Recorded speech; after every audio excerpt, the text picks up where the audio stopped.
Texans. On March 19, 1840, Chief Mukwaru, along with 60 Comanche warriors, women, and children, attend a formal peace summit in San Antonio. They want to offer up captives in exchange for food and protection. So the Comanches decided to come into San Antonio for this peace conference. They had been weakened by certain plagues and epidemics, and also they were getting hammered by Indians from the north, the Arapaho and the Cheyenne. So they had other motives rather than just ransoming hostages to come into the council house for this peace conference. The Comanche had promised to bring all their captives. They show up with a Mexican boy and one Anglo, 16-year-old Matilda Lockhart. Matilda Lockhart had been kidnapped nearly 3 years before by the Comanche and had been just terribly abused. They stuffed hot coals up her nostrils.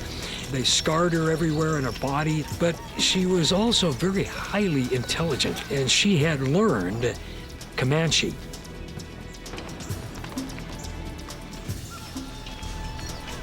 From the Comanche perspective, they were behaving honorably by coming into this council. They didn't really see any real problem with how they treated their captives. This was routine for them.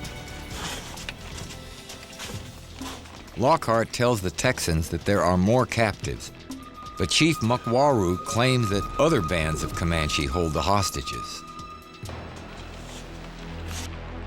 She told the whites that Mukwaru had this plan to tell the whites that he no longer had control over the captives, that they were dispersed among other bands of Comanche. In fact, he had them all.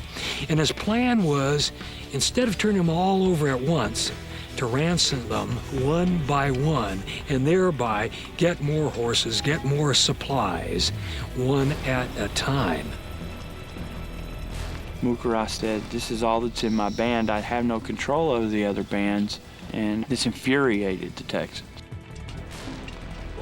So what the Texan officials say is, we are going to hold you hostage until these other prisoners are brought in. The peace conference ceases. Texas Rangers and regulars file into the council house and block the exits. Other soldiers surround a large group of Comanche in the courtyard.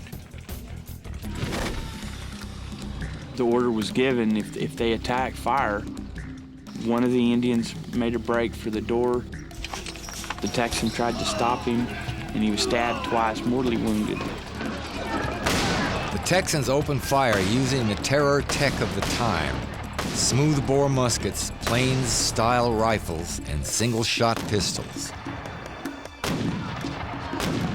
And in the small room, you have to understand, with these black powder musket rifles, everything was total confusion and dark.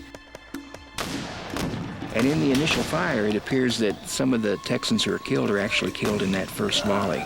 So they actually accidentally shoot some of their own men. In the courtyard, the other Comanche hear shouts and screams. They attempt to break away as the Texans unload their weapons.